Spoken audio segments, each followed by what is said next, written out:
Welcome to the Royal Academy of Engineering. If this is the first time that you've been here, I hope you'll have a look around the splendid building and look at all of the interesting artwork and so on.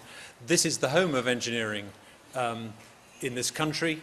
And of course, design is very close to the hearts of engineers, and so it's really great to be able to introduce a lecture which is on the subject of engineering and design. My name is Jonathan Seville. I'm the Dean of Engineering at the University of Warwick. It's my job to tell you something about the speaker tonight, Gareth Jones. Gareth Jones was originally trained as a mechanical engineer at Loughborough University, graduating in 1988. And he subsequently worked for the company which sponsored him through his degree studies, Rolls-Royce Motor Cars. I think you'll agree that that was a good start. He then studied for a master's degree at the Royal College of Art, a course which is run in conjunction with Imperial College, where he graduated in 1991. He joined the then unknown Dyson company. It's pretty well known now, as a designer in 1991, and aside from a short spell at Triumph Motorcycles, he remained there for 15 years and reached the position of their product development director. In 2004, he left Dyson to found his own product design consultancy, The Product Works, and now works with a variety of clients in Europe and in North America.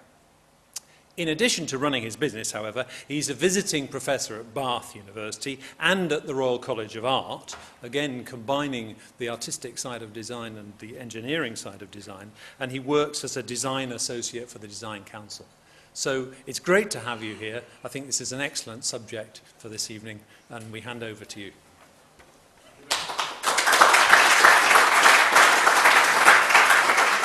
Thank you very much for that summary. It's pretty much my first 4 slides. So I just wanted to talk briefly today about, I wanted to put my background into context because I think there are some interesting sort of, I guess it's helped form my views, the experience I've had. I wanted to talk briefly about this thing that I've called creative engineering and just try and describe in slightly more clearly what it is. And I want to talk briefly about why it's important. But then I want to dwell most of the time, I think, really on how I think we can do things slightly better. So hopefully that will become clear as we go through. So as has just been sort of said, my background was originally mechanical engineering. I studied at Loughborough University, and I was fortunate enough to have the backing of Rolls-Royce Motor Cars, and they put me through a 4-year course which is in a thin sandwich format, which was you basically spent a term every year out in industry trying to make sense of all the theory that you'd learned. And although it didn't always make sense at the time, I look back now and think that was a hugely valuable experience, being able to actually get to a factory, see things being made, and just see what was the relevance of all this theory that was being pushed into my head. I was lucky as well. I did, in some of my work there, I got some very practical projects. So the project top right there was, supposedly it was an anechoic test chassis. So they used that to bolt engines and gearboxes and drivetrains to, and they put it in an anechoic test chamber to measure the noise. But the test drivers used to take it out at night and do laps around the factory site. And it was a 6 3/4 litre turbocharged engine, and it weighed about half a tonne. So I think it was probably the world's fastest go-kart. But that projects like that, for me, that was it was fantastic. It was really hands-on. I was responsible for designing and building. That gave me a real sort of insight into what it was all about. I graduated in 1988, but strangely the prospect of spending the rest of my life working at a company like Rolls-Royce, I couldn't really see myself doing it. Now perhaps it's because of the nature of the company. They were very evolutionary. But I found there was just a real lack of, if you like, new product development, looking forward, really pushing boundaries. It was just very much, we used to call it dead men's shoes. The only reason you moved on and up was that someone at the top would either leave or disappear, and then everyone kind of shuffles up one. So in 1989, I think it was, I found out about this strange course that was run jointly between Imperial College and the Royal College of Arts. Now, 2 very unlikely bedfellows, but they had a fantastic track record in running what was a joint course that was called Industrial Design Engineering. So what the theory behind that was that you took engineers, frustrated engineers, if you like, with latent creative talent. You immersed them for 2 years in a highly creative environment. And the Royal College, I think, still is, it was then, I think it still is, the only wholly postgraduate college of art and design in the world. And so here you are, you're an engineer, you've had 4 years of engineering, and you're suddenly dropped into a building next to the Albert Hall, just off Hyde Park there, and surrounded by the likes of vehicle designers and fashion designers, all manner of highly creative, highly original people. That for me was absolutely everything that I'd been looking for. It was, if you like, the missing link. It was how they taught us how to take the engineering tools that we've been learning about, engineering theory, and how to apply that creatively to make new product. And that for me was the missing link. It was about, you don't have to, if you like, compromise your engineering sort of knowledge or bypass that anyway. You can take that, you can use that to be creative. There's no reason why engineering can't be creative. And that for me, was a real revelation that I hadn't got at Loughborough and I hadn't got at Rolls-Royce. I then left. I heard about a friend of mine who had been working down in Bath for a then unknown inventor. And this is where I started work in 1989, I think it was. The company was called Prototypes, and we worked in a small coach house in James Dyson's garden. So this was my first job when I left the RCA, was to design the DC-1 with two friends also at RCA graduates. We started in October and we designed and hand-built the prototype, which was finished by January, as I recall. So we didn't have any 3D CAD, it was all drawn in 2D and hand-built in the workshop. And the prototype shown here is actually still, it's the first model on display as you go into Dyson's lobby. It's the original hand-built prototype that we built, we tested, and then we painted. And I drove up to Great Universal Stores to show it to the buyer, who then placed an order based on not the fact that we had a product, but he liked the idea. So fortunately, he had enough belief in the product to actually put his business's money where his mouth was, I guess. And the rest, as they say, is kind of history. So I stayed at Dyson on and off. I had a short spell working for Triumph, which is another absolutely, I think, excellent British sort of engineering success story up in Hinckley, but I stayed there pretty much until 2004, and eventually became product development director there. So I worked on a number of really interesting projects, some of which have seen the light of day, and some of which haven't. And I saw it firsthand, just how a company can change from being 6 people working in a very small shed, if you like, very nice shed, but a shed nonetheless, to something like this, employing thousands of people around the world. Being potentially one of the, in consumer products, one of the best known brands, and known for all the right reasons. And the nice thing about Dyson now, of course, is that it employs thousands of people, but that there's still a very strong focus on design and engineering. So it hasn't sort of compromised its original mission, if you like. But I left there eventually in 2004. There's only so many vacuum cleaners you can design. I think I'd got all of mine out of my system. And I formed a business with another Dyson colleague called the Product Works. And that's where I work the majority of my time at the moment. And we work on a number of very, very diverse projects, all of which have very sort of similar themes running through. As you can imagine, what we're focused on is actually developing new products that work well, work better. It's all about actually being hands-on, making things work. And we work for some very small companies, some small sort of one-man startups, to some of the world's biggest. We've been working for the last probably 4 years for J&J. The devices you see here are for their orthopaedic instruments division up in Leeds. And these are the sort of, if you've ever had a knee replaced, this is what a surgeon would use to position the cutting tool that cuts the bone, the tibia and the fibula. So we've helped DePuy develop low cost and lower cost and more sort of intuitive and just better instruments on a number of different programs. And we've had to watch numerous surgeons carrying out hip and knee replacements, which has been interesting, and it's absolutely every bit as gruesome as you can imagine, but strangely fascinating. You soon overcome the horror of seeing bone and flesh and lots of blood, and particularly like carpentry. It's absolutely fascinating. And what I found remarkable as well, I mean, I couldn't believe that the fastest surgeons can successfully replace a knee from start to finish in something like 45 minutes.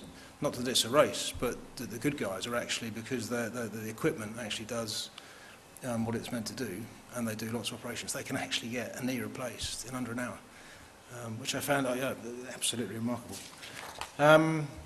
We work on lots of other projects as well. Top left and right was an LED display system with a difference.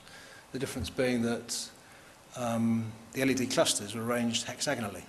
And it's arranged hexagonally because you get something like 20% better resolution. If you look in nature, a compound eye, for example, on a fly or an insect, all the optical cells are arranged hexagonally because you very rarely on a screen do we ever want to display horizontal and vertical lines. You want to display curves, and the hexagonal arrangement actually allows you to do that more easily with less cells. It also had this strange sort of polycarbonate composite panel on the front, which allowed the panel, it turned it into a structural panel effectively, so we could use it as a floor, as a wall, as a ceiling. You could take the glass out of a curtain-walled building and replace it with large panels of this. And then because it had a very simple Ethernet-based communication system, you could hook up all the panels, configure it so you could turn buildings into giant TV screens. So we took that through from pretty much from first concept all the way through to getting a manufacturer in Italy to build 60 prototypes for this company, SmartSlab.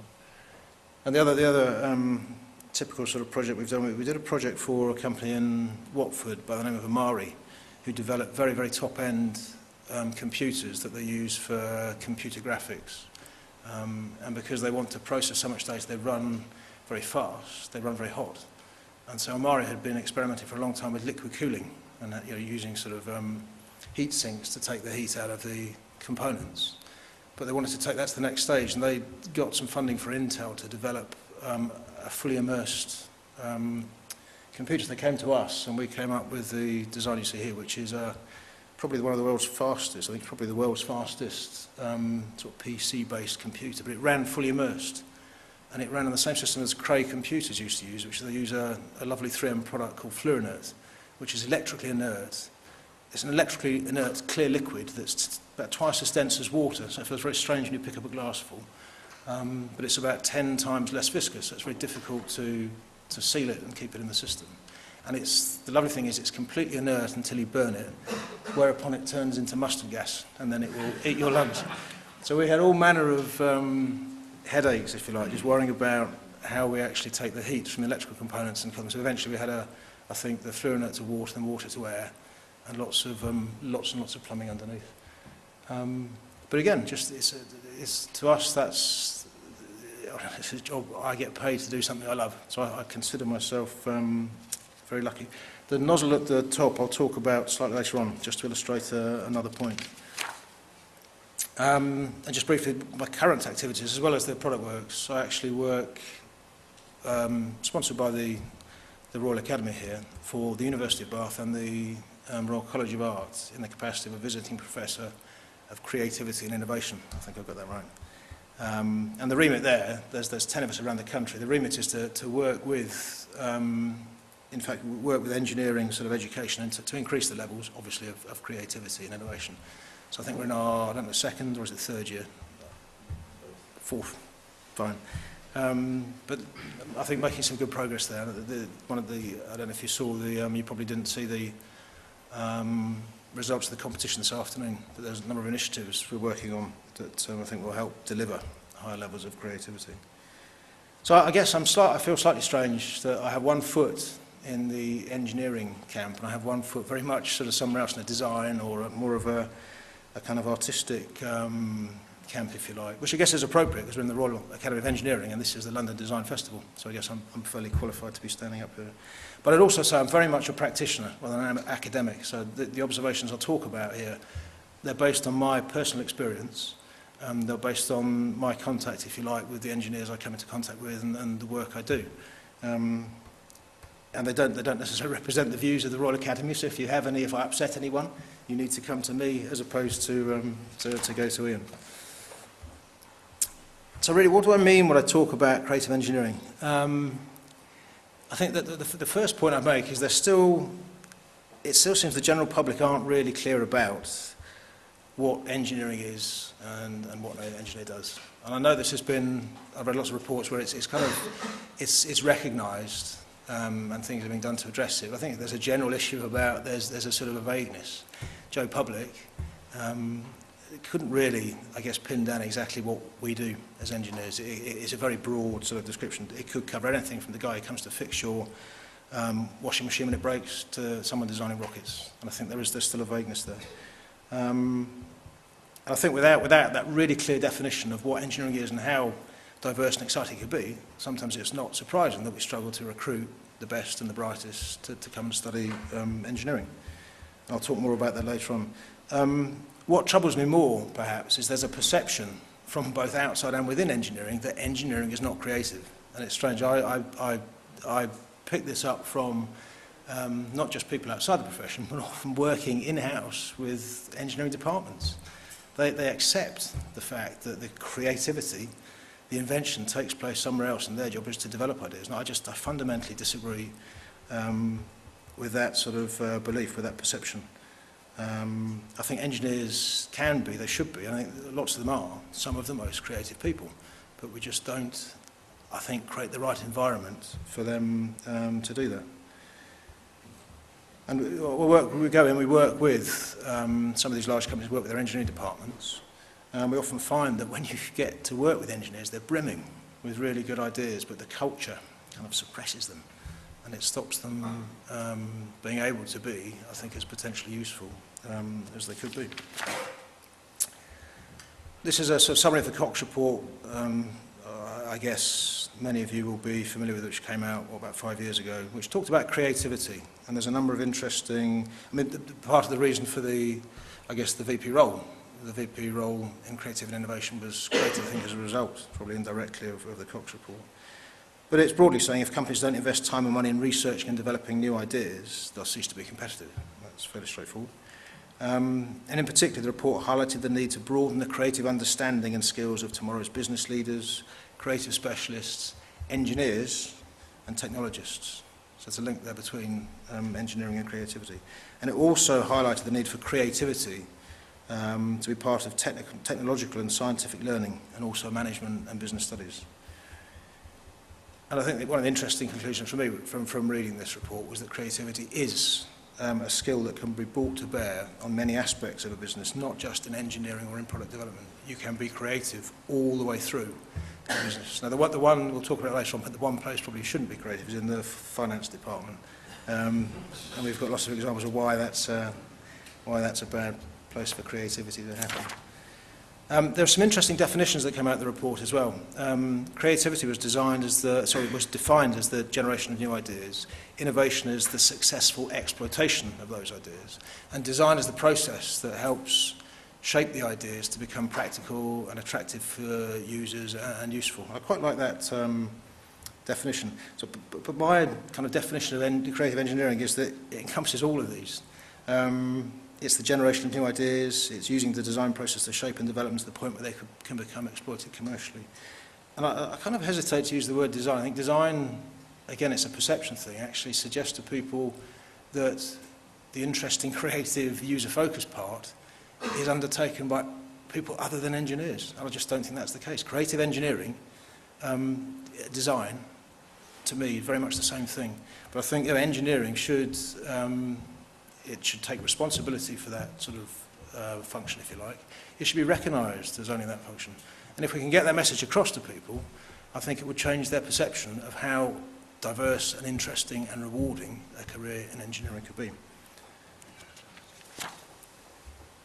Now, this slide shows there are three dimensions, if you like, for successful products. The bottom left is the sort of technical aspects, the science behind the idea, the research that's needed, the technology that this generates. And basically, for a product, does the idea work?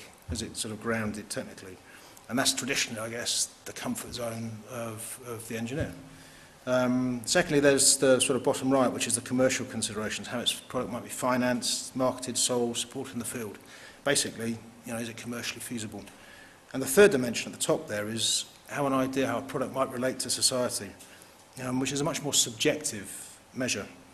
And really, it's about whether the product fits in with current thinking, with current philosophies, with the current sort of, does it have broad appeal? Is it socially relevant? And the size of these circles will vary from, I guess, industry to industry and product to product and field to field. But generally there's a sweet spot in the middle where if you get that right, you'll have products that generally are, they will work. You can actually produce them, they work, they sell, there's a need for them. So I think creative engineering is the sort of, for me, it's about using engineering skills to deliver products that hit that sweet spot, that actually that recognise there's more to engineering than just the technical, that there are these two other dimensions that need to be addressed. And for me, it's about invention. It's about pushing boundaries. It's about having vision. It's about taking risks. It's a very exciting business, and that's what I didn't get when I worked at Rolls-Royce, and that's what I subsequently found. Now, if I'm a mechanical engineer and I can come out of a 4-year course and feel kind of disenchanted with my last 4 years and not realise how exciting a career could be, you can imagine that someone outside of engineering would really struggle to see that as well. So I think fundamentally there's still an issue around people understanding exactly what engineering is about and how exciting and relevant it could be. Just by way of example, in terms of, we have got lots of examples of really brilliant creative engineers, and there is none better than Brunel. I'm sure some of you, if you come from the West Country, you've probably experienced some of his engineering, which we use still, the Great Western Railway. He developed, he was the first to build a tunnel, apparently, under a navigable river, which is, I think his father, Mark, started, but he finished, so he was the first to actually achieve that. Now, I'm led to believe that those tunnels are still used as part of the tube. I could be wrong. He was also responsible for, he was the first to construct an iron-hulled, propeller-driven steamship, the SS Great Britain, which at its time of its construction was the largest ship ever built. And if that doesn't keep you awake at night, I think being responsible for that, then I don't know what else would. And some of his projects were commercially successful, but not all of them. The atmospheric railway, I think he built down in the southwest, it worked up to a point, but financially disastrous. But again, a really great example of an engineer who actually worked outside of just the pure technical and had a very social and a very sort of a commercial dimension to his work. And another, I think, inspiring engineer would be Alekis Igonis, shown here with his most famous product, I guess, which is the Mini, which contained a number of innovations, putting the engine over the gearbox and using 80% of the floor plan to actually house passengers and luggage, which no one had done before. And it's still the template for small cars we use today. But the most impressive thing about this was the way it changed, the social impact this had. It wasn't just a technical sort of dimension to it. It suddenly became not just acceptable to use a small car, it became fashionable. It really transformed people's perception of transport. So an impact way beyond just the technical. And I think he used to say, lovely expression, I think he used to say, just if you design things that is right for you, the chances are it'll be right for other people, which is why I think the original door on the Mini had, I can't remember what his favourite drink was, but it had enough room to store all the bottles for mixing his favourite drink. And maybe you can't go wrong. Another car example, which is the original Range Rover, which was designed primarily by Ben King with Gordon Bashford. And the brief here was to actually to sort of update the Land Rover, which by then was probably getting on for about sort of 15, 20 years old, and to use a Buick V8 engine. And Spen King he designed some really fantastic cars, the Rover P6. He had a history of great sort of cars, and I think he actually ended up as technical director for Leyland. But this, I think, is just a perfect example of an engineer who works beyond his remit, if you like. He created a product there that really pushed the boundaries. It was a fantastic off-road car, absolutely just untouchable, and yet you could actually drive it on the road. It could be all things almost to all men. So really, I think, fantastic example of hitting that sweet spot. And King and Bashford were engineers, and yet they couldn't get the styling department to do the styling, so they actually designed the body themselves. And when David Barker came along to sort of fine-tune it, all he had to change were the headlights and the tail lights, and the rest pretty much was unchanged, which I think is remarkable. The car was produced pretty much in that form for 25 years, and if you look at the modern Range Rover, you can see a very, very strong family resemblance. So that, for me, is a great example of an engineer actually delivering far more than just a technical solution. Slightly before my time, CT scanner, which apparently was invented by Sir Godfrey, I think it's Sir Godfrey Hounsfield of EMI, their central research lab in Hayes. And apparently, they used this to take the first brain scan in 1971. It took apparently 5 minutes to take the actual readings, and then 2.5 hours to process the data because of the speed of the computers at the time. And interestingly, apparently EMI were able to fund this, but partly because of the success of the Beatles, which were also assigned to their label. So maybe that's an interesting source of funding for some of our young engineers. Maybe they could pick up a guitar, see if they can get some musical funding. I'd also include Dyson, I think, in this list, just having worked with him and just seeing some of his interesting earlier products, the C-Truck he designed when he was a student.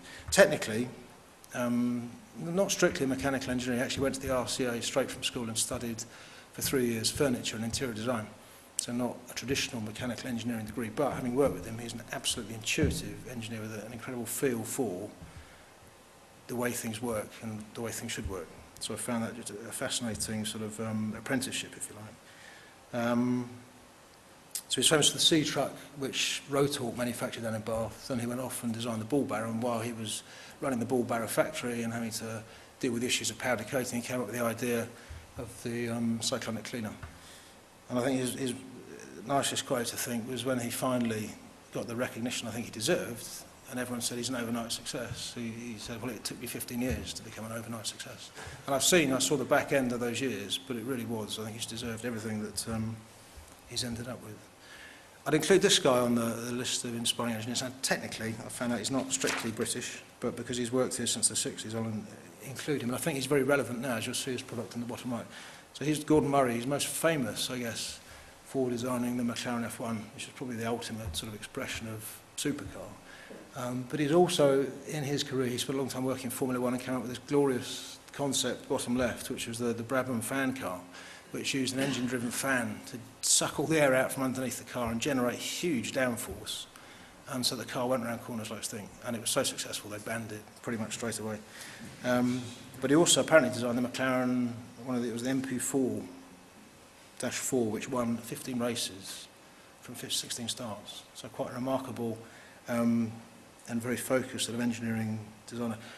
His relevance now, I think, is as great as ever because he's just designed and is looking to have produced the city car you see bottom right, which is novel in a number of ways, not just the design, but he's also set out to reduce the carbon content of the car before it even sets a wheel on the road. So in terms of manufacturing, materials, size, there's some very, very clever thinking that has gone into that product. So again, it's thinking beyond just the purely technical, looking at the social and the other commercial aspects. And in terms of companies, I started on this, and there are so many companies you could include on this list that demonstrate this great sort of talent we have for creative engineering. JCB, unbelievably, the third largest construction equipment manufacturer in the world, with a turnover of £2 billion per year, operating in 17 countries, 300 products. Just staggering. I had no idea the company was as big and as global as it is, and driven very much by this constant innovation, this constant engineering of new products. Rolls-Royce, we don't really have to say much about that. Second largest aero engine manufacturer in the world, but hugely innovative both in terms of design and in terms of sort of materials and processing. And I was lucky enough to be shown around the manufacturing facility by one of their design engineers, and it is just absolutely awe-inspiring if you're used to developing normal products and you see what they do there. I'd recommend it if you get the chance. And finally, local company Renishaw. So I think started in something like 1973 by David McMurtry and John Deere. And they've come up with a simple concept of basically the top right, this idea of a sort of a touch trigger probe that was actually, you'd fit to a CMM and it would deviate as you touched the thing you were measuring, but it would record an accurate reading. And so from that original concept, they've moved into calibration, encoders, CAD/CAM systems, all manner of related sort of technologies, and have a very successful. They've had a rough time, I think, the last couple of years, but they're getting back on track. And I see some of the projects they set for Bath University, and it's really inspiring seeing how sort of broad and forward-thinking their sort of creative process is. So that's a handful. That's just a small handful of companies and engineers. So that, to me, defines, if you like, creative engineering. It's not just people. It's not just the individual sort of, the famous guy, but there are companies who engender that philosophy about using engineering to move things forward and to make things better and improved. I'm going to skip through this because it's kind of obvious. Why is creative engineering important? I don't think I really need to dwell too long on this. I don't think anyone would really disagree that it is hugely important. Broadly, it gives us as consumers better product to use. And I've put some awful examples up there, I thought, because the tube and the bus and probably washing machines, very, very frustrating products to use. So it can give us better products to use, but it doesn't always do that. So that's us as consumers. And it has the potential to improve our homes, workplaces and environment. Again, looking at this, not particularly brilliant examples. I think we're hampered in this country because, one, we're kind of wedded to the past. We like looking backwards when it comes to our environment, unlike some European countries. And we also have, I think, fairly restrictive planning regulations that are slowing down, I think, how fast engineering and technology could move our built environment. Engineering does provide skilled jobs. Although you can see the red line there, the trend is down, which you think is sort of bad news. I was amazed to learn that the UK is the 6th largest manufacturing country in the world still, which is, I think, I was surprised. I thought we'd be way on the list, but we still have quite a vibrant manufacturing industry. We have the capability of manufacturing high-tech, high-value, real cutting-edge products and services. And we have, to back that up, a world-class education system and world-class research. So although I think, naturally with a lot of developed countries we've seen the same sort of trend, I don't think it has to be continued down. I think in terms of the other benefits, it benefits the economy. It's estimated, and again, I've read lots of different figures, but engineering and manufacturing contribute about 800 billion a year to the UK economy. So they are critically important. And although the figure of percentage of GDP has dropped from about 30% of the 70s down to about 12% now, there is, at last, growing recognition by politicians and by the general public the importance of engineering and manufacturing and what they can do for our long-term prosperity. We can't rely on financial or other sort of services like this for our long-term well-being. So I think, hopefully, the rhetoric that we see now in lots of places, hopefully will turn into strategies that actually support the regrowth, if you like, and the support for engineering and manufacturing. And I think, last but not least, we all know that just the issues we face around energy, whether you believe climate sort of warming and whether the predictions are true or not, you have to face the facts, I guess, that fossil fuels will run out one day. And creative engineering must deliver the solutions to that particular issue. And that is critical. That's a huge opportunity for the UK particularly, because we're very well positioned with our research and sort of our manufacturing base to actually deliver solutions that work. So, I don't think anyone will disagree with that. It is critically important for a number of reasons. Now, what I want to talk about now is my observations about how you can make engineers more creative. And I'm speaking from the perspective, I guess, of working in education and coming across engineers as they're being trained, but also going out to companies and working with engineers in engineering and design departments. And having worked for someone like Dyson, having recruited engineers and actually managed them,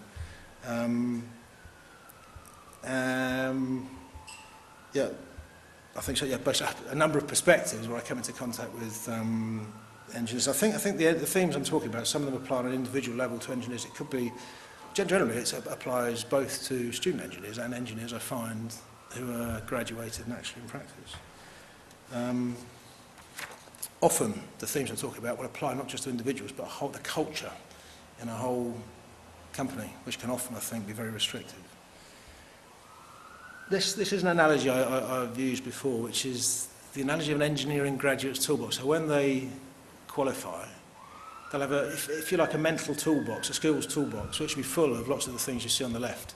So they're full of, lots of mathematical, sort of, if you like, theoretical knowledge, statics, dynamics, material science. There's almost an endless list there.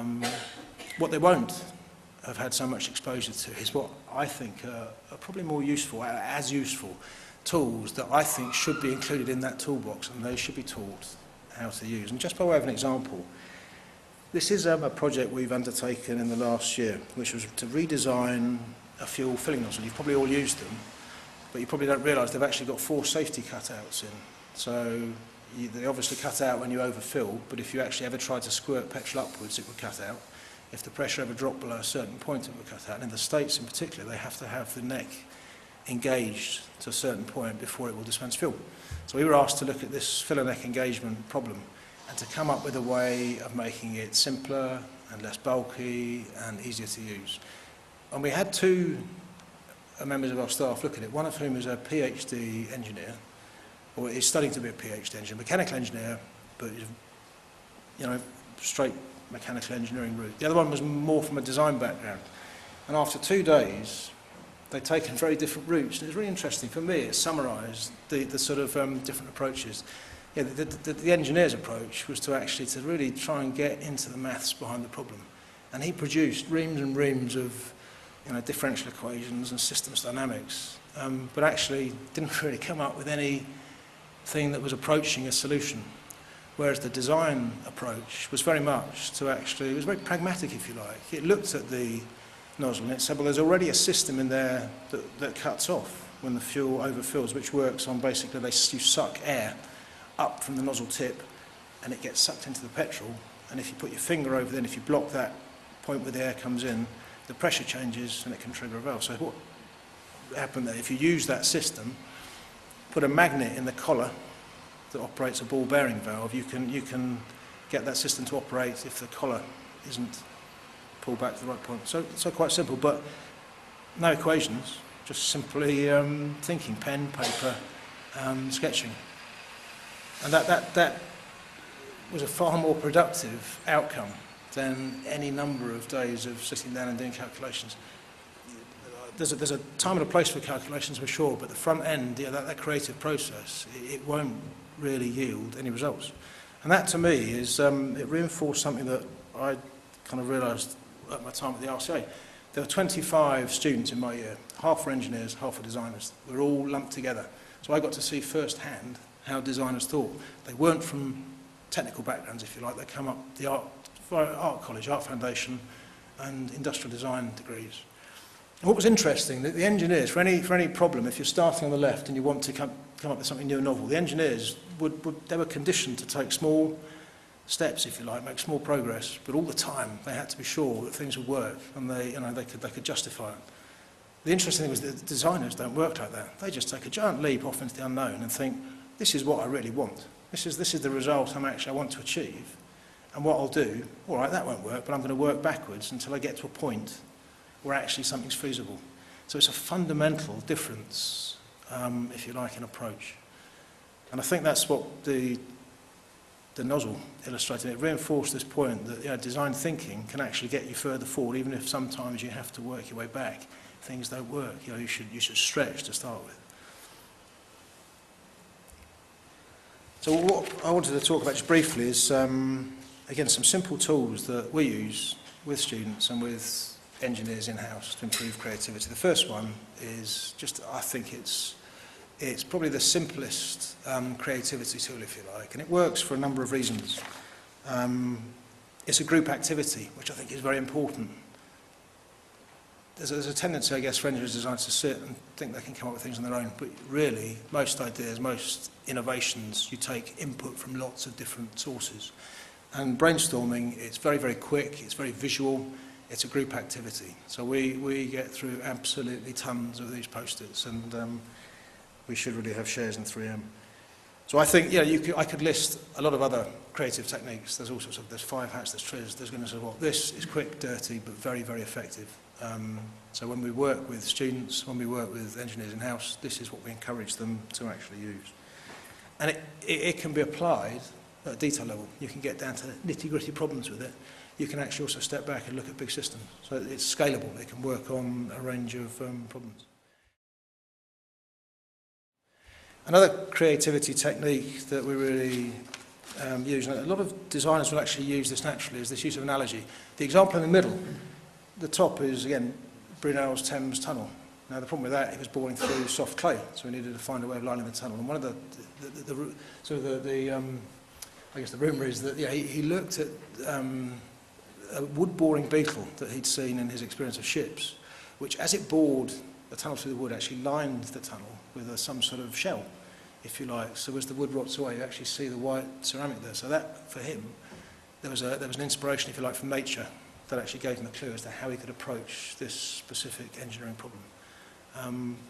And again, you can use human analogies. The example on the left, how would the body actually deal with the stresses involved in actually coming up with the structure support, that sort of way. And this is the Smart Slab product I talked about in the introduction. So nature has long known that the hexagonal format is the best way to arrange optical elements. So again, we try and teach engineers to look sideways, look for other industries and look to nature to help them find solutions to problems and sources of inspiration. This strikes absolute horror into most of the engineers we come across when we ask them to sketch. So if we can ask them to do lots of things, but you say pen, paper, we're going to get you to draw. That really it puts them on the back foot. And I think there's an increasing assumption that because we have such sophisticated computers and software, this has removed the need to put pen on paper. And I absolutely, fundamentally disagree with that. I guarantee I can come up with 10 ideas on pen and paper in the time that someone could CAD something up. It doesn't matter how good they are, because with a CAD system, you're drawn into a level of unnecessary detail that's really constraining. It funnels you down one route. So I think engineers, this is the language of engineering, this is the language of design. Really, I think it's just so fundamental that engineers should be taught to. It's not just a means of capturing and communicating ideas, it actually helps you develop ideas. When you actually get good at this, you'll be drawing and it will spark other ideas. The great thing is, once you've actually got something down on paper, you can show it to people, you can get feedback. Now, you can't do that if you try and articulate an idea verbally. A lot of the students I work with will say, I've got a great idea, and they'll try and explain it to me in words. Well, that's useless. You could be there for an hour and not have an idea about what they're talking about. If they can sit down and draw it, that's so much more powerful. When I worked for Dyson, we wouldn't have a review without, you had to have a centerline section, you had to have coloured it up to show all the different mouldings, all the different components were, and then you could actually have a sensible conversation, you could get some feedback. And that kind of stuck with me.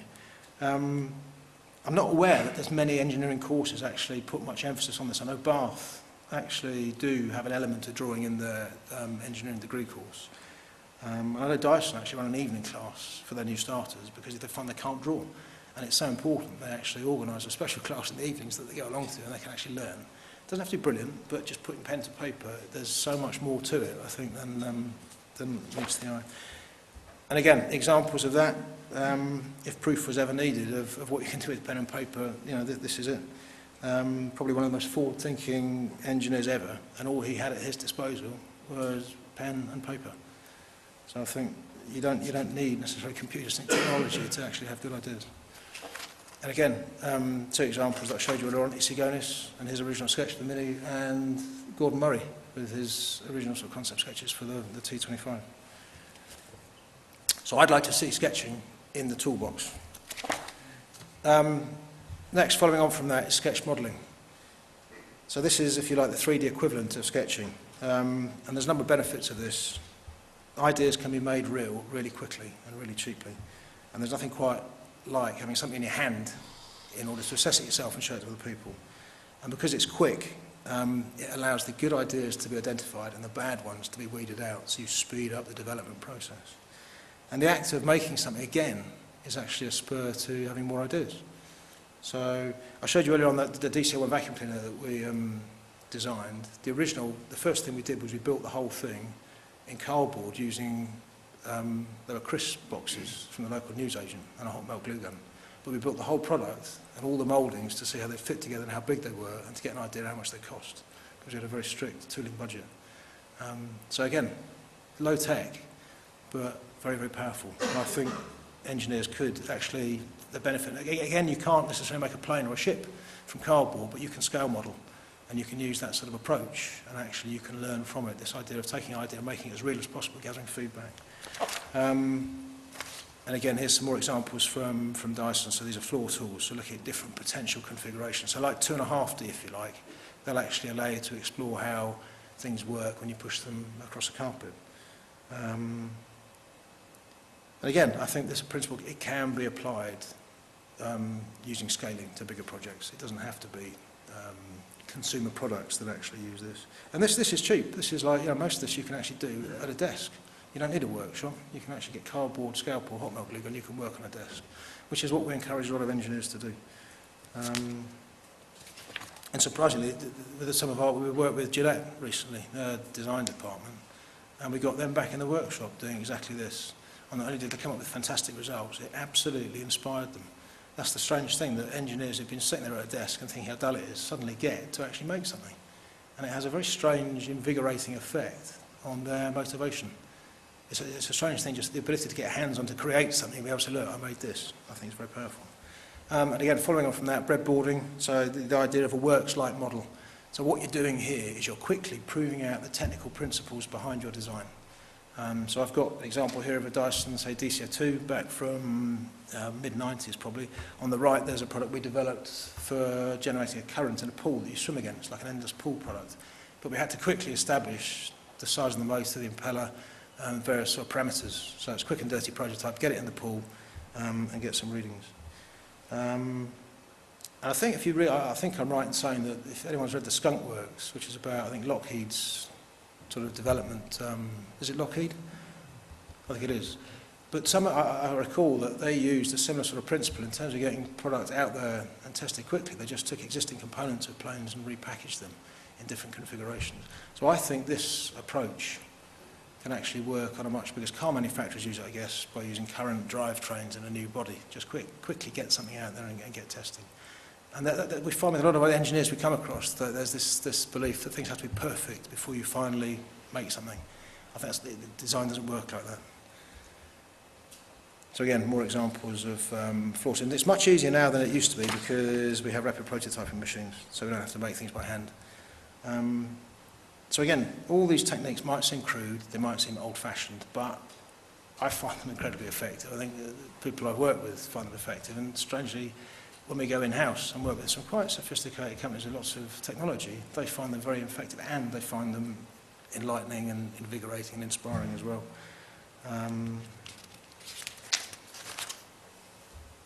Iterative development, again, coming back to the point about engineers expecting to turn out the finished product. Design, development, it is an iterative process. And if you accept that, and you quickly get something out there, you test it, you refine it, I think you'll get a better end result in a given time. And that's not something that a lot of engineers, because they're not given the chance, generally, in their education to get hands-on. For them, it's a theoretical exercise that they'll produce a report. Even at Bath, which is very strong and actually so giving them a chance to get in the workshop, they don't have a lot of time. There's just 250 students per year. You've got a workshop which is, it just won't take that many people, which is a shame, because the fourth year student who did this, he appreciated that fact. So he went through a whole range of different sort of models, if you like, to come up with a powered mastic gun before he came up with the end result. So for him, it's very clear that design and engineering a product isn't just a you get it right. Generally, you have to build something, it doesn't work quite as expected, you get feedback from people, you have to improve it. So that, for me, would be something that I'd want to see in the engineer's toolbox. And many engineers work on projects where they have to develop product for end users, but few will ever be taught about the principles of user-centered design. And particularly if you're dealing with new products that don't exist, you can't just go out and ask people what they want, because people can't articulate what they can't imagine. So you have to find other ways of doing it. And the user-centered design, the basis of this basically is, traditionally you'd ask lots of people questions, you get a lot of facts, but you wouldn't get much inspiration. The empathic sort of research approach is you have far fewer people. You don't really look for facts. What you look for is inspiration about what motivates them. You look for kind of like latent needs, if you like. There's a whole different approach to actually looking at customers. And again, I think engineers shouldn't be relying on marketing departments and other departments to go out and be talking to customers. Engineers need to be the people that are actually talking to the customers, because they're the people that are best placed to deliver the solutions. And if you can give the engineers the opportunity to pick up these insights, wonderful things can happen. Otherwise, it's like Chinese whispers, it gets diluted. People will kill ideas before they realise what they can actually do. So again, I think a very powerful technique that should be included. Another one. Engineering in the real world is multidisciplinary. It's a hub discipline. You have to work as an engineer with lots of different departments. And yet, a lot of the engineers I deal with, not just in academia, but also in companies, that they very much work with their own. It's a shame because, for example, I've been trying to get the business school at Bath to work with the engineers, because they have business students who need projects to exercise their commercial skills on. We have engineers who need commercial sort of expertise, and I find it very difficult to get the two to work. And that's what it would be like in the real world. Engineers need to interface with other disciplines. So I think we need more experience here. Sorry, just coming back to this. I talked earlier about the social aspect. This is a nice example, I think, of how engineers can make a difference in terms of the social side of product. This is a syringe. You've all seen them. There's a big issue with syringes in the National Health Service, for example. If you give a patient an injection and then you have a needle stick injury, as they call it, potentially you can catch all sorts of nasty diseases. Now, the cost to the NHS, apparently, per year, a needle stick injury is something like £100 million, because if you prick yourself, you have to have a whole series of tests for 3 months, you have to have counselling, and potentially have to have treatment. It's a big issue. Now, one of the engineers I work with, actually, because his sister, I think, was a doctor, heard about this, so he used his engineering sort of methodology, if you like, to come up with a solution. And what he came up with, I think, is really elegantly simple. So what it is, it's the development of the standard cardboard tray. But what it allows you to do, the syringe comes with a cap. And what you can do with this tray is you can use the tray to capture the cap. You pull the syringe out so you can actually give an injection. But then when you've finished, because the cap is held and pointed at you, you can hold the tray with one hand, you can refit the cap. That makes it safe. So I thought that's an absolutely lovely solution to a really real social problem. Now, he's got a patent on this, and he's actually set up a business called StickSafe. So I think that is just a lovely example of how engineering can be used to address real social issues. And he's another example of how to commercialise an idea. So he's got this product manufactured now in China. He's got it on trial with the NHS, and you can just imagine the volume of these products that potentially he could be supplying and the amount of money he could be saving health services. Another lovely example, when Jeff Kirk and I went round to look for the student projects for the competition this afternoon, another engineer came up with a UV transparent material, because apparently Muslim women who wear the veil don't get enough light to generate vitamin D. So there's all sorts of issues this chap's wife was having to deal with as a doctor. And so he applied his engineering knowledge. Why don't we make it transparent? So he's developed and patented a material that lets the right wavelengths of sunlight through, then actually cure the problem. So he's going to be launching that product soon. So again, I think engineering can have that real social relevance. Just very quickly on mentoring, I've got one of my old mentors from the Royal College sitting here tonight. For me, that was how I learned, I think, the most valuable sort of lessons I've got. That I would sit down with people, they would apply their experience and knowledge to problems I was working on, so it's very relevant. Now, I appreciate we can do that in a design environment. How well we do that in an engineering environment, I don't know, but I think there's a lot of value in that. If we could get more people from industry to give up the time to come in and work with students, and for students to see how professional engineers and creative engineers actually approach problems, I think there's huge, huge value in that. And again, not saying it's not without sort of logistical sort of issues in making that happen. But as far as I'm concerned, there are huge benefits if you can actually get that to work. And in terms of commercialisation of ideas, I just wanted to... I'm always just incredibly impressed when I look around degree shows and look around students sort of look at the output about how many of the ideas could be commercialised. It's just staggering the talent that we've actually got within our engineering courses. And it's always slightly disappointing to see how few of them actually go on to do it. But I just want to talk through, to illustrate what you can do, just some projects that I've come across in the last few years. The first one is a company called Concrete Canvas, formed in 2004 by two engineers, one from Cambridge, one from Bristol. They met at the Royal College of Art, both mechanical engineers, they set themselves the task of designing a rapidly deployable shelter, and came up with this concept, which I thought was lovely, which is the idea of a canvas that's impregnated with concrete. So what you do is you package it around a giant sort of balloon, if you like. You fold it all up, you can deliver it by helicopter, by road, whatever. You unroll it, you inflate it, you hose pipe water on, and then 24 hours later it sets, and you end up with a good, safe, warm, rigid structure that you can use. So basically the only tools you need are air and water, which I thought was fantastic. They've actually taken that idea, they patented it, they won. The initial thing they did, they actually entered the Imperial College business plan competition, which was brilliant. They got all the way to the final, they won it. They got £20,000 to actually invest in the development of the product, which again secured more awards and more funding. So a real kickstart for them. So there's a real value, I think, in the sorts of event we had this afternoon, just getting exposure and getting sort of finance. But now they actually run a business. They've got 10 people working in Wales. They're set to sell about £1.2 million worth of the product next year. And it's huge. Strangely, they started off with this humanitarian aspect. It's been, of course, taken up by the military. You'll see its potential. But civil engineering as well, just in terms of remote areas, lining ditches. It's just the potential for this, for roadways. You know, for example, having begun to look at that is huge. So this is two mechanical engineers who just had, I guess, maybe right place, right time, but they had the motivation to actually take their idea and run with it. But it just shows you, it showed me, I think, just exactly what can be done. Another great example, a chap called Tim Morgan from Bath. Finally, a project set himself the brief of giving wheelchair users the ability to go off-road.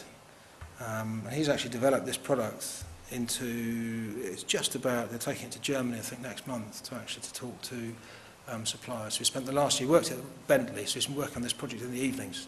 Didn't get any funding, he actually picked up a backer from the degree show. So someone came around and saw the idea, thought that's brilliant, and actually encouraged him to develop, which he did, and funded him for some prototypes. He's now got a manufacturer lined up, he's built 2 prototypes, he's working full-time on it, and they've just employed someone to do the sales.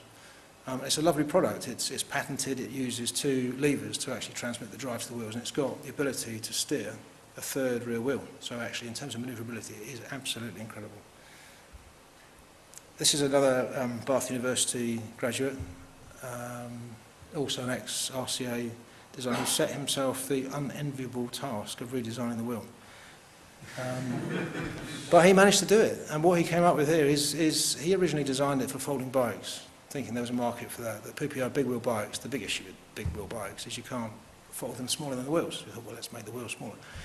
He actually developed a working prototype and got funding from the Selected Works programme at the Royal College, which takes good ideas and sort of gives them an extra year of funding. But in that time has found that the real market for this is in wheelchairs, in folding wheelchairs. There's a big issue with wheelchairs, that they become the limiting factor in how small you can actually fold them up. And this is a bunch of guys I'm working with in Bath called Teacher2 Sports. 3 mechanical engineers working at Thales. So very, very bright guys working on all manner of, I'm sure, very top secret projects. But they had this idea to actually develop a wristband, a data logger wristband that you can use in a swimming pool to record not just how many laps you're doing, but actually work out via accelerometers which stroke you're doing. You can data log the whole lot, it downloads to a pod, you go on the internet at home and you can look at your whole training regime. So a lot of potential for leisure, but also a lot of potential for training. And again, they've just secured, I think, £60,000 to develop this product. So I think they're just about, I think I'm right in saying, I hope there's enough from Thales here, that they've all left and they're setting up doing this full time.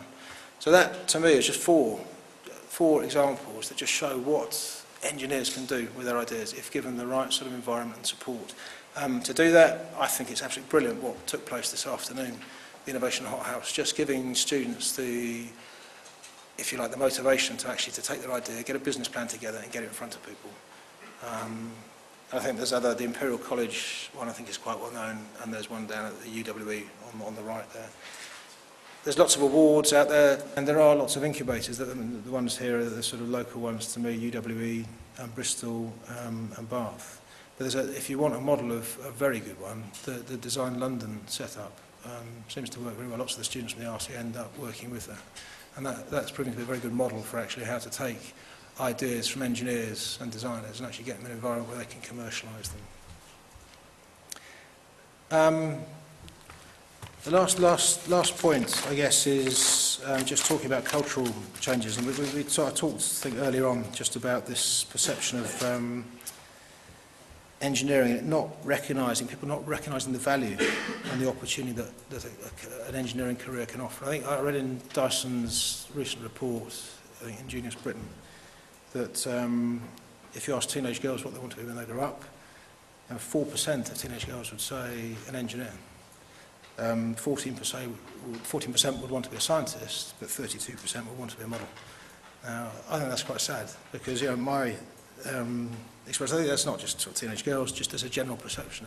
People don't recognise, I think, the diversity and the excitement that engineering can offer. I think it's improving. Apparently, reading the reports, 85% of people would recommend engineering, the general public would recommend engineering as a good career to have.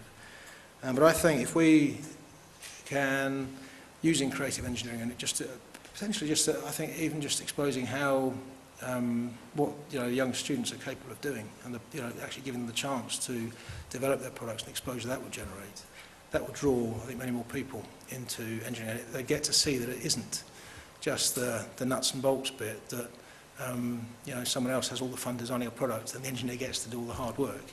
I think it's the whole piece.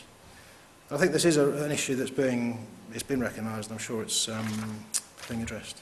So in terms of conclusions, if I was to draw 4, I think engineering is a creative activity, and if it isn't where you work as an engineer, well, it should be. And I think creative engineering, which is the realisation of new and better products and technology, is critical to our future prosperity and needs to be supported. I think we can teach engineers, both in college and in the workplace, to be more creative. And I think we should encourage more young engineers to commercialise their products. And that is all I'm going to say, which is probably too much.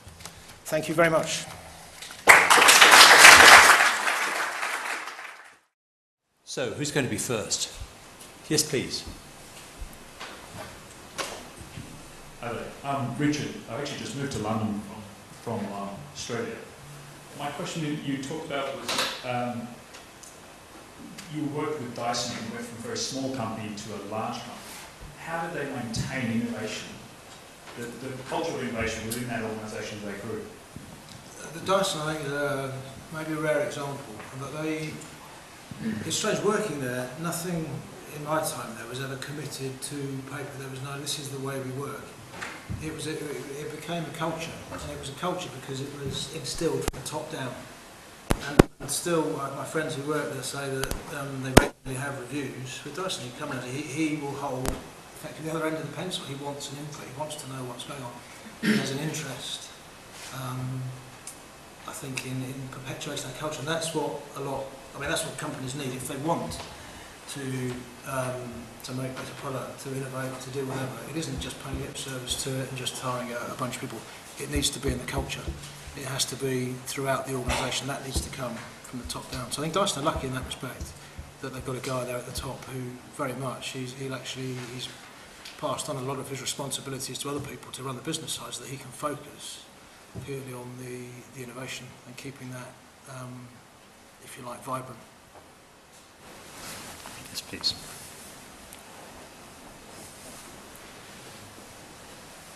Alan Harden, not McDonald. I hope this is a fair question. But where you've got the constraint that you can't produce prototypes, maybe you'd already guessed that I'm talking about civil engineering. You don't build a prototype ton and ton, for example. No. It hasn't influenced or constrained the work that I've been involved with in innovation and creativity, but I'm interested to know what your take is because of that emphasis that you most rightly place on seeing what you want in a creative way and then creating it rather than trying this. I would see that step-by-step approach that you emphasised evident in the industry, but it's much more of a theoretical academic approach than a real engineering approach. I think very much. It varies. We work with a number of companies, and some of them, I'm working with Homer Miller, at the moment, and they're actually very good. They're much more of, as you'd expect with a furniture maker, they're much more the second model, that they'll work backwards from a really stretching target that actually delivers something good. So I guess my sort of statement that people are reluctant to do is my experience of working with these engineers I've come across both in academia and in industry. There's a reluctance. A lot of the time the medical instruments company were interesting because they now do a lot more prototyping and just assessment of their work in the development process than they did before. And again, it's interesting that there are, I guess you can't really, you can't prototype a channel tunnel, I guess, in full scale. I'm sure in civil engineering you do carry out experiments, you'll devise experiments that prove the key technical principles. You can take the concept of a works-like model, you can work out where the real risk lies, and you can actually design experiments and tests to minimise the risk, I guess. May I comment? Yes. Yeah, the analogy I make in the context of civil engineering is that instead of trying to design something in that iterative way, good civil engineering would be looking at what is wanted in quite a generalised way and then deciding how to build it, rather than we want the channel tunnel, so let's start designing tunnel windings to take that load. It's the whole process, it's an integrated approach. And one of the big constraints, which is also a huge opportunity, is that civil engineers in particular, obviously doesn't apply to balance have a duty of care for safety of the public. So you can use safety as a driver for innovation, which is quite a creative process. And it applies probably more strongly in that field than others. So there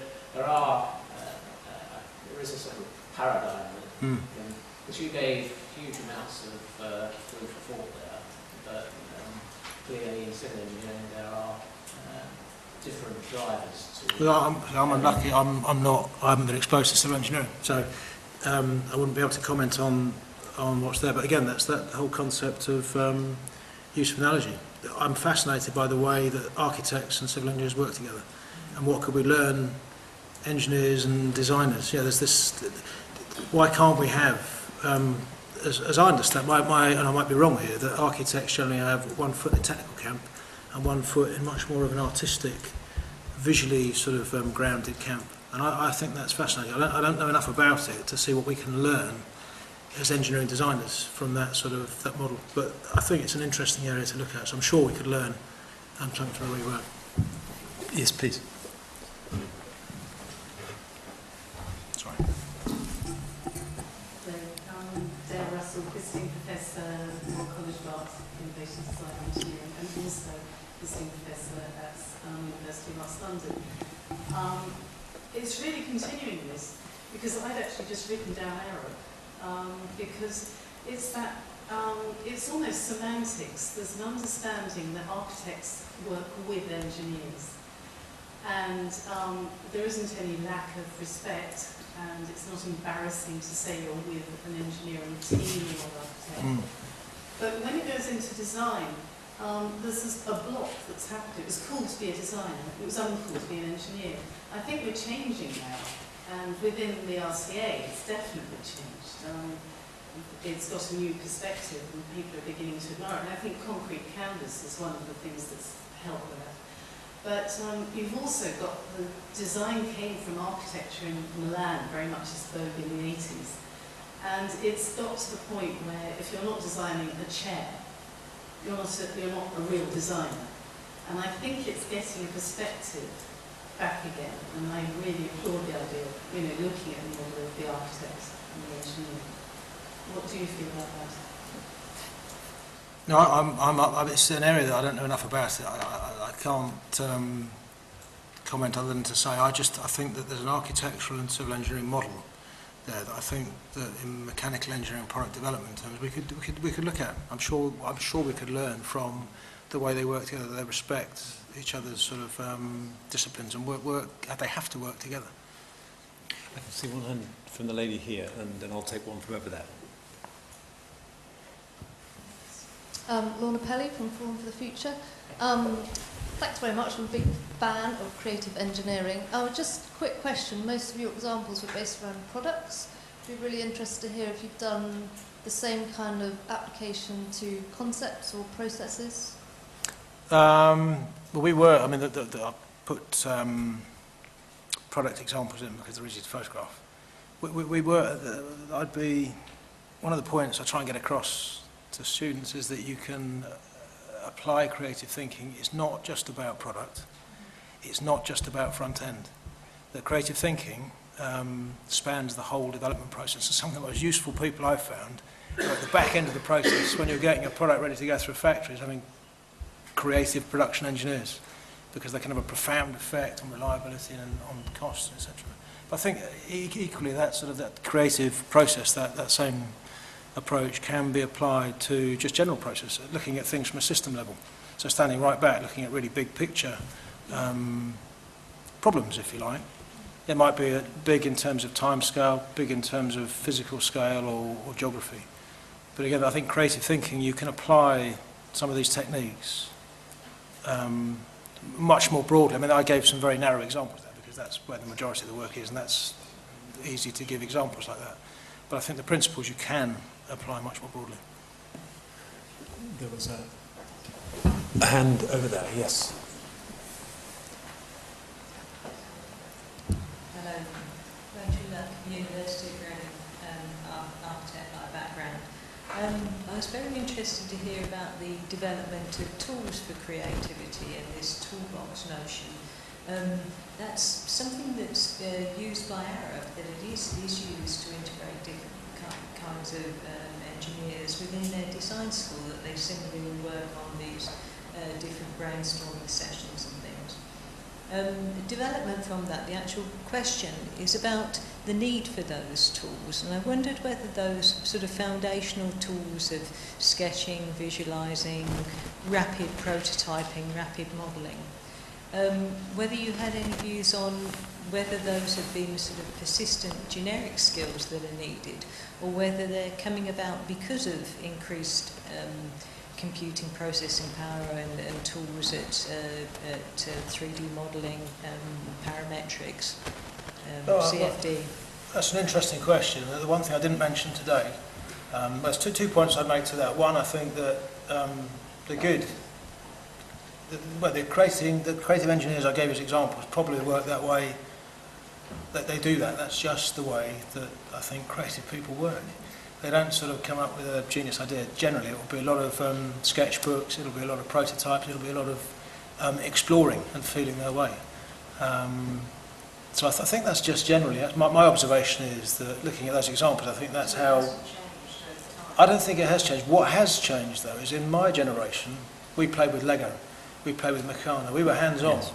And what I find interesting, I don't know if anyone else has any sort of observations on this, we're now, call it if you like, a PlayStation generation, that my son, for example, is very reluctant to get hands-on. I bought him technical Lego so we can actually program a laptop and get it to move a model. But in terms of actually, children, the sort of the next generation of engineers having hands-on experience of anything, I think it might be very different. And that's where I think reintroducing them to some basic skills of what it feels like to actually make something might have even more value.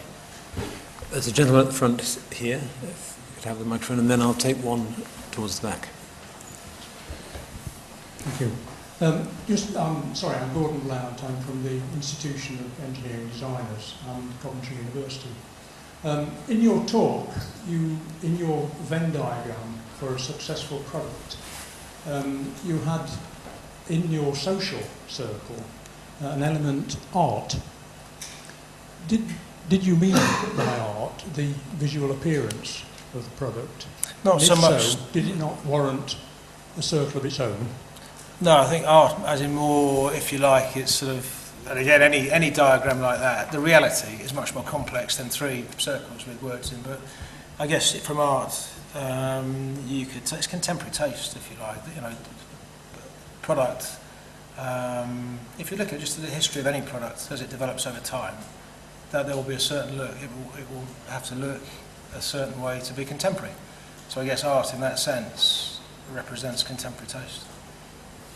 Okay, May I just come back on one aspect of that? The visual appearance of a product does, though, influence whether it's going to be bought or not. I know if I go into a car showroom, I can be bamboozled by the technology of it, sold by the performance of the vehicle. But what the car I actually buy will probably be the one that my wife likes the look of. That is so important. Are you allowed to say that these days? I'm not sure. So why did it not have more prominence in your talk? Just for, I guess, just for simplicity. And again, I could think of other circles you could put there, but just for taking a simple view. It's generally accepted. You have a technological aspect, you have a commercial aspect, you have, if you like, a cultural, a social, a more human aspect, which encompasses a number of very subjective sort of areas. It's the sort of subjective, non-technical, non-commercial area. If you like, everything else, I guess, gets pushed up. Okay, well, we do have some refreshments for you, ladies and gentlemen. I hate for white wine to get warm. But there were two questions, two very patient people at the back there. Let me just take the two questions at the back. Tony Pennell, I'm a visiting professor at Cambridge in engineering. Most engineers are good at applied maths, and the better schools, the better they are at applied maths. We don't measure creativity in any way, and we don't teach it really. Do you think it could be taught and it could be measured as effectively as applied maths can be measured? I guess, I think certainly it can be taught. I know it can be taught because we teach it. I work with lots of people, that's actually what we do. You can teach creative skills. Some people will pick it up and are better at sort of thinking in that way than others for a variety of reasons that probably none of us, I guess, understand. I guess you could devise some sort of test of it. Whether it would actually, what use that will be, I don't know. Well, if you employ somebody who's ticked all the boxes as an applied mathematician, you know that they're going to be dynamite at a certain type of engineering. Yeah. But engineering covers a wide spectrum. It'd be nice if you could say, this guy's going to be dynamite at creativity. And that seems to be a gap at the moment. Yeah, and I guess the way you'd assess that, typically if you're hiring someone, they would have examples of previous work. You get a fair idea of their approach and how broadly they could think, I think, from past work. A portfolio, if you like. Okay, I need to move us on to the last question, sir.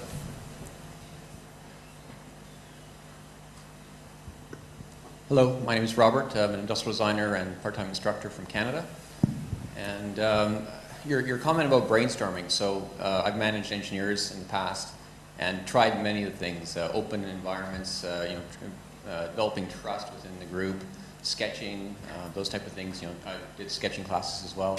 And I'm just wondering, from your experience over the years, do you have any experience with, 'cause I came across some who were just very stubborn and refused to get into that brainstorming mindset. And your past experience, any of them were able to turn and get into that kind of environment? It's interesting, with brainstorming, we always get, we use two techniques. We use brainstorming, which is a kind of a verbal, visual technique. But we do always have, in any group, there's usually one or two people who are more vocal than the rest, usually from marketing and sales, where it's not about substance, it's generally about getting your point across sort of first. And that is an issue, because if you have somebody who's very vocal, they will lead the thinking of the whole group. So what we do in that case is use brainwriting. So we get people to write their ideas down first before they actually share them. So you can get a much, I guess, more honest and truer output. And again, we worked with Depew is a great example. We had some people there who were, they're very anti what we were doing. They'd worked there, one guy in particular had worked there, he was in his 60s, been there all his life, and he was very reluctant that someone could come in and say, you're going to change the way you're working. But actually getting him hands-on, I worked with him on a project, and we brainstormed an idea, we prototyped it, and we actually demonstrated it back to the group. And after that, he was transformed. So I don't know, maybe there are people you just genuinely can't get to, and it'll always be, are just set in their ways. But I found that most people will respond if you find the right sort of stimuli.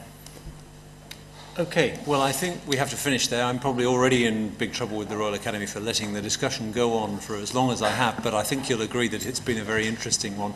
And I'm sure we'd all like to thank Gareth very much for an excellent talk on what is really a vital topic.